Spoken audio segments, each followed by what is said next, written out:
പത്തരമാറ്റിൻ്റെ കിടിലൻ എപ്പിസോഡിലേക്ക് എല്ലാവർക്കും സ്വാഗതം. അങ്ങനെ അനാമികയുടെ അച്ഛൻ അനാമികയോട് തന്നെ കടക്കാരെ തിരഞ്ഞു വരുന്നതിനെ കുറിച്ചൊക്കെ ഇങ്ങനെ സംസാരിച്ചുകൊണ്ടിരിക്കുകയാണ്. എന്നിട്ട് ഇപ്പോൾ പട്ടിണിയാണ് മോളെ, ആകെ ഒന്നും ചെയ്യാൻ പറ്റാത്ത അവസ്ഥയാണ്. മര്യാദയ്ക്ക് ഭക്ഷണം വാങ്ങി കഴിക്കാൻ പോലും ക്യാഷില്ല. ആകെ കുടുങ്ങി നിൽക്കുകയാണ് മോള്. എന്തെങ്കിലും അനന്തപുരിയിൽ ചെന്ന് ചെയ്തേ പറ്റുകയുള്ളൂ. ഒരു കാര്യവും നമ്മൾ വിചാരിച്ചതുപോലെ ചെയ്യാൻ പറ്റുന്നില്ലല്ലോ. നമ്മളുടെ എല്ലാ പ്ലാനിങ്ങും സക്സസ് ആവാതെ പൊളിഞ്ഞു പോവുകയാണല്ലോ മോളെ എന്നൊക്കെ പറയുകയാണ് വേണു. ആ സമയത്ത് അനാമികയുടെ അമ്മ പറയുന്നുണ്ട്, അതേ മോളെ, നിനക്കല്ലെങ്കിലും ഇപ്പോൾ അവിടെ കച്ചറയുണ്ടാക്കാനല്ലേ ശ്രദ്ധ പോകുന്നത്, അല്ലാതെ നിന്റെ അച്ഛനെ സഹായിക്കാനുള്ള ഒരു കാര്യത്തിനും നീ പ്ലാനിങ് ഒന്നും നടത്തുന്നില്ലല്ലോ എന്നൊക്കെ പറയുകയാണ്. അങ്ങനെ അനാമികയെ കുറ്റപ്പെടുത്തിക്കൊണ്ടിരിക്കുകയാണ്. എന്നിട്ട് രേവതി പറയുന്നുണ്ട്, മര്യാദയ്ക്ക് ആസ്വദിച്ച് ഒരു ഫുഡ് കഴിച്ചിട്ട് കുറേ കാലമായി. ഏതായാലും ഇനി നമ്മുടെ മുന്നിൽ ഒരു വഴിയുമില്ല. തൽക്കാലത്തേക്ക് ഒരു വഴിയേ ഞാൻ കാണുന്നുള്ളൂ. അനി കെട്ടിയ ഒരു 10-20 പവൻ്റെ അടുത്ത് വരുന്ന താലിയാണല്ലോ നിന്റെ കഴുത്തിൽ കിടക്കുന്നത്. അതിങ്ങ് താ മോളെ. എന്നാൽ തൽക്കാലത്തേക്ക് ഞങ്ങൾക്ക് പിടിച്ചു നിൽക്കാനും കുറച്ചു കാലം സ്വസ്ഥമായിട്ട് ജീവിക്കാനും സാധിക്കും. മറ്റുള്ളവർ ചോദിച്ചു വരുന്നവരെ ഒന്ന് പിടിച്ചു നിർത്താനും തൽക്കാലത്തേക്ക് അത് മതി മോളെ.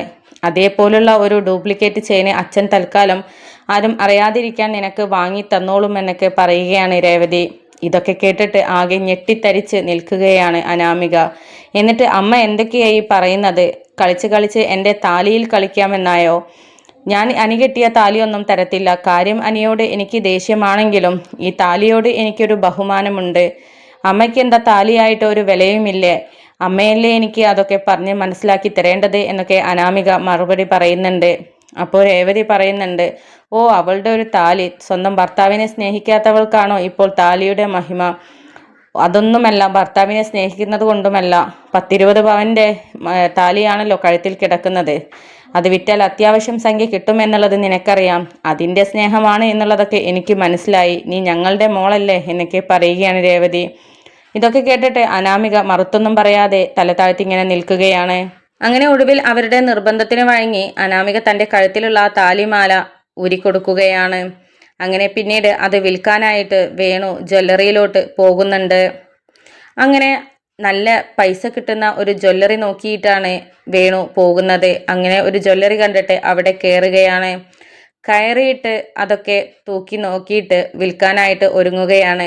വിൽക്കാൻ ഒരുങ്ങുന്ന സമയത്താണ് അവിടെയുള്ള സെയിൽസ്മാന് അതിൽ മാർക്ക് ചെയ്തിട്ടുള്ള ജ്വല്ലറിയുടെ ആ ഒരു മുദ്ര ശ്രദ്ധിക്കുന്നത്.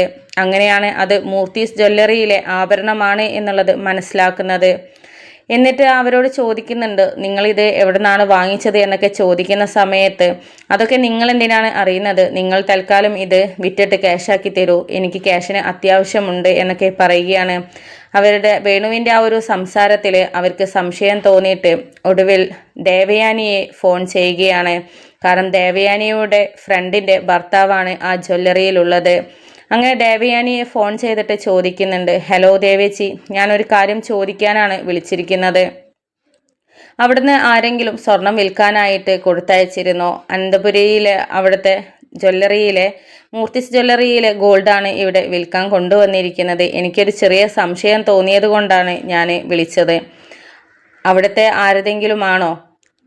കാരണം അത് അയാളുടെ ആഭരണമാണെന്നുണ്ടെങ്കിൽ അയാൾ ഇങ്ങനെ പരിങ്ങലോടെ നിൽക്കില്ല. പിന്നെ മൂർത്തീസ് ജ്വല്ലറിയിൽ നിന്ന് വാങ്ങുന്ന ആഭരണങ്ങളൊക്കെ അവിടെ തന്നെയാണല്ലോ വിൽക്കാനൊക്കെ കൊണ്ടുവരാറുള്ളത്. മാറ്റാനുണ്ടെങ്കിലും ഇങ്ങനെ വന്ന സ്ഥിതിക്കാണ് എനിക്ക് സംശയം തോന്നിയത്. കാരണം അവിടെ വന്ന് വാങ്ങുന്ന ഒരു ആഭരണവും ഇതുവരെ ആരും ഇങ്ങോട്ട് വിൽക്കാൻ കൊണ്ടുവരാറില്ല എന്നൊക്കെ പറയുകയാണ് ദേവയാനിയോട്.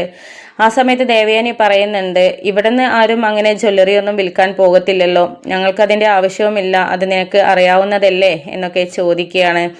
അപ്പോൾ എന്നാൽ ഞാൻ ഈ മാലയുടെ ഫോട്ടോ ഒന്ന് അയച്ചു തരാം, ദേവേച്ചി ഒന്ന് ശ്രദ്ധിച്ച് നോക്ക്. ഇത് ആരുടേതെങ്കിലും ആണെങ്കിൽ എന്നോടൊന്ന് പറയണേ, അല്ലെങ്കിൽ പോലീസിലെ ഏൽപ്പിക്കണം എന്നൊക്കെ പറയുകയാണ്. അങ്ങനെ ദേവയാനിക്ക് ആ മാലയുടെ ഫോട്ടോ എടുത്തിട്ട് ആ ജ്വല്ലറിക്കാരൻ അയച്ചു കൊടുക്കുകയാണ്. ആ സമയത്താണ് ദേവയാനി ആ മാലയുടെ ഫോട്ടോ കണ്ട് ഞെട്ടിത്തരിച്ച് നിൽക്കുന്നത്. എന്നിട്ട് ദേവയാനി പറയുന്നുണ്ട്, അയ്യോ, ഇത് എൻ്റെ അനി ഭാര്യയുടെ കഴുത്തിൽ കെട്ടിയ താലിമാലയാണല്ലോ എന്നൊക്കെ പറയുകയാണ്. എന്നിട്ട് അവരോട് ചോദിക്കുന്നുണ്ട് ആരാണ് കൊണ്ടുവന്നത് എന്നൊക്കെ ചോദിക്കുമ്പോൾ വേണു എന്നാണ് അയാളുടെ പേര് പറഞ്ഞത് എന്നൊക്കെ പറയുകയാണ്. ആ പേര് കേട്ടിട്ട് ആകെ ഞെട്ടിത്തരിച്ച് നിൽക്കുകയാണ് ദേവയാനി. വേണുവോ? അവരെന്തിനാ ഇപ്പോൾ സ്വർണം വിൽക്കാൻ കൊണ്ടുവന്നത്? അവർ വലിയ കോടീശ്വരന്മാരാണ് എന്നൊക്കെയാണല്ലോ പറഞ്ഞത് എന്നൊക്കെ പറയുകയാണ്. അങ്ങനെ ദേവയാനി പറയുന്നുണ്ട് തൽക്കാലം അവരുടെ ആവശ്യം നടക്കട്ടെ, ഏതായാലും താൻ അതിൻ്റെ ക്യാഷ് കൊടുത്തോ, പകരം ആ മാല നീ എനിക്ക് തരണം, അതിനുള്ള ക്യാഷ് ഞാൻ തന്നോളാം എന്നൊക്കെ പറഞ്ഞിട്ട് ദേവയാനി ആ മാല അവരുടെ കയ്യിൽ നിന്നും വാങ്ങിക്കുകയാണ്. അങ്ങനെ ജ്വല്ലറിക്കാരൻ അതിൻ്റെ പൈസ വേണുവിന് കൊടുത്തിട്ട് ആ താലിമാല അവിടെ വാങ്ങിച്ചു കൊടുക്കുന്നുണ്ട്. പിന്നീട് അത് ദേവയാനിക്ക് ഒരാളെ അടുത്ത് കൊടുത്തയക്കുകയാണ്. പിന്നീട് വേണു ആ ക്യാഷും കൊണ്ട് വീട്ടിലേക്ക് തിരികെ പോവുകയാണ്. അതേസമയം അനാമിക അനന്തപുരിയിലോട്ട് തിരിച്ചു പോയിരുന്നു. അങ്ങനെ അനാമിക തൻ്റെ കഴുത്തിൽ അച്ഛൻ വാങ്ങി തന്നിട്ടുള്ള ആ ഡ്യൂപ്ലിക്കേറ്റ് മാലയിട്ടാണ് പോയിരിക്കുന്നത്. അങ്ങനെ ദേവയാനി അനാമികയുടെ കഴുത്തിലോട്ട് വന്ന സമയത്ത് ശ്രദ്ധിക്കുന്നുണ്ടായിരുന്നു. പുതിയതുപോലെയുള്ള താലിമാലയുടെ അതേ രൂപത്തിലുള്ള ഒരു മാല തന്നെയായിരുന്നു അനാമികയുടെ കഴുത്തിൽ. ആ സമയത്ത് ഒരു നിമിഷം ഞെട്ടിത്തരിച്ച് നിൽക്കുകയാണ് ദേവയാനി. എന്നിട്ട് ഇതെങ്ങനെ സംഭവിച്ചു? അനി കെട്ടിയ താലിമാല എന്ന് പറഞ്ഞിട്ടാണല്ലോ വിൽക്കാൻ കൊണ്ടുവന്നത്, പക്ഷേ അനാമികയുടെ കഴുത്തിൽ അതേപോലെയുള്ള ഒരു താലിമാലയും ഉണ്ടല്ലോ എന്നൊക്കെ ചിന്തിക്കുകയാണ്. എന്നിട്ട് ഇനി ഇവർ പെരുങ്കള്ളികളാണോ, ഇവരതിൻ്റെ ഡ്യൂപ്ലിക്കേറ്റ് ഉണ്ടാക്കി ഇട്ടതാണോ എന്നൊക്കെ ചിന്തിക്കുകയാണ്. അനാമികയുടെ കഴുത്തിൽ അനി കെട്ടിയിരുന്ന യഥാർത്ഥ മാല തൻ്റെ കയ്യിലുള്ളതാണ് എന്നുള്ള സത്യം പിന്നീട് ദേവയാനി തിരിച്ചറിയുകയാണ്. അങ്ങനെ അനാമികയുടെ അടുത്ത് ചെന്നിട്ട് ദേവയാനി ചോദിക്കുന്നുണ്ട്, അല്ല മോളെ, നിന്റെ കഴുത്തിൽ തിളങ്ങുന്ന ഈ മാല ഒന്നുകൂടെ മാറ്റി കൂടിയിട്ടുണ്ടല്ലോ, ഒന്നും കൂടെ തിളക്കമുള്ളതായിരിക്കുന്നല്ലോ, നീ എന്താ ഇത് പോളിഷ് ചെയ്യാൻ കൊടുത്തിരുന്നോ എന്നൊക്കെ ചോദിക്കുന്ന സമയത്ത് അത് പിന്നെ വല്യമ്മേ, എൻ്റെ അച്ഛൻ ഇത് കൊണ്ടുപോയി ഒന്ന് പോളിഷ് ചെയ്ത് തന്നിരുന്നു എന്നൊക്കെ പറയുകയാണ്. ആ സമയത്ത് ദേവയാനി ചിന്തിക്കുന്നുണ്ട്, എന്നാൽ പിന്നെ മകളറിയാതെ വേണു പോളിഷ് ചെയ്യാനാണെന്ന് പറഞ്ഞ് കൊണ്ടുപോയി പറ്റുകയായിരുന്നോ, എന്നിട്ട് അതിൻ്റെ ഡ്യൂപ്ലിക്കേറ്റ് വാങ്ങി കൊടുത്തതാണോ, അല്ലെങ്കിൽ ഇനി അച്ഛനും മകളും ചേർന്നുള്ള കളിയാണോ എന്നൊക്കെ ചിന്തിച്ച് നിൽക്കുകയാണ്. അങ്ങനെ പിന്നീട് അനാമികയോട് പറയുന്നുണ്ട്, അനാമിക, എനിക്ക് തൻ്റെ അച്ഛനോട് ഒരു കാര്യം സംസാരിക്കാനുണ്ട്, ഒരു അത്യാവശ്യ കാര്യം സംസാരിക്കാനാണ്, അച്ഛനോട് എത്രയും പെട്ടെന്നൊന്ന് ഇങ്ങോട്ട് വരാൻ പറയണേ എന്നൊക്കെ പറയുകയാണ്. ഇത് കേട്ടിട്ട് അനാമിക ഇങ്ങനെ ചിന്തിക്കുകയാണ്, അച്ഛനോട് ഇനി അച്ഛന് വല്ല സമ്മാനവും ഗിഫ്റ്റൊക്കെ പൈസയോ എന്തെങ്കിലും കൊടുക്കാനാണോ? കാരണം വല്യമ്മയ്ക്ക് ഇടയ്ക്കൊക്കെ ഒരു സർപ്രൈസ് കൊടുക്കുന്ന സ്വഭാവം ഉണ്ടല്ലോ എന്നൊക്കെ ചിന്തിക്കുകയാണ്. അങ്ങനെ പിന്നീട് അനാമിക വേണുവിനെ വിളിച്ചു വരുത്തുകയാണ്. അങ്ങനെ ദേവയാനി ആ മാല തൻ്റെ കയ്യിൽ പിടിച്ചുകൊണ്ടാണ് വേണുവിൻ്റെ അടുത്തോട്ട് വരുന്നത്. എന്നിട്ട് വേണുവിനെ ചോദ്യം ചെയ്യുന്ന രീതിയിലാണ് സംസാരിക്കുന്നത്. വേണു ഇന്നലെ ജ്വല്ലറിയിൽ പോയിരുന്നോ? വേണുവിനെ പോലുള്ള ഒരാളെ കണ്ടു എന്നാണല്ലോ എൻ്റെ ഫ്രണ്ടിൻ്റെ ഭർത്താവ് പറഞ്ഞത് എന്നൊക്കെ പറയുന്ന സമയത്ത് ദേവേച്ചി എന്താ ഈ പറയുന്നത്? ഞാൻ ജ്വല്ലറിയിൽ എന്തിനു പോകണം? വാങ്ങിക്കാനല്ലാതെ ഞാൻ ജ്വല്ലറിയിൽ ഇതുവരെ പോയിട്ടില്ല എന്നൊക്കെ പറഞ്ഞിട്ട് രക്ഷപ്പെടാൻ നോക്കുകയാണ്. അങ്ങനെയാണ് നമ്മുടെ ദേവയാനി തൻ്റെ കയ്യിലുള്ള ആ താലിമാലയും അതുപോലെ തന്നെ വേണു ജ്വല്ലറിയിൽ ഇരിക്കുന്ന CCTV ദൃശ്യങ്ങളും കാണിച്ചു കൊടുക്കുന്നത്. അങ്ങനെ ആകെ ഞെട്ടിത്തരിച്ച് നിൽക്കുകയാണ് അനാമികയുടെ അച്ഛൻ. എന്നിട്ട് അനാമികയുടെ അച്ഛനോട് ചോദിക്കുന്നുണ്ട്, നിങ്ങൾ കള്ളം പറഞ്ഞ് രക്ഷപ്പെടാനൊന്നും നോക്കണ്ട, കാരണം സത്യങ്ങളെല്ലാം ഞാൻ അറിഞ്ഞു കഴിഞ്ഞു. നിങ്ങൾ ഞങ്ങളെയൊക്കെ പറ്റിക്കുകയായിരുന്നോ വലിയ കോടീശ്വരന്മാരാണെന്ന് പറഞ്ഞിട്ട്? കാരണം അല്ലാതെ നിങ്ങൾക്കിത് കൊണ്ടുപോയി വിൽക്കേണ്ട കാര്യമില്ലല്ലോ. അതും താലിമാലയുടെ മഹത്വം പോലും അറിയാത്ത ആളുകളാണോ നിങ്ങൾ എന്നുള്ളത് എനിക്ക് സംശയം തോന്നി.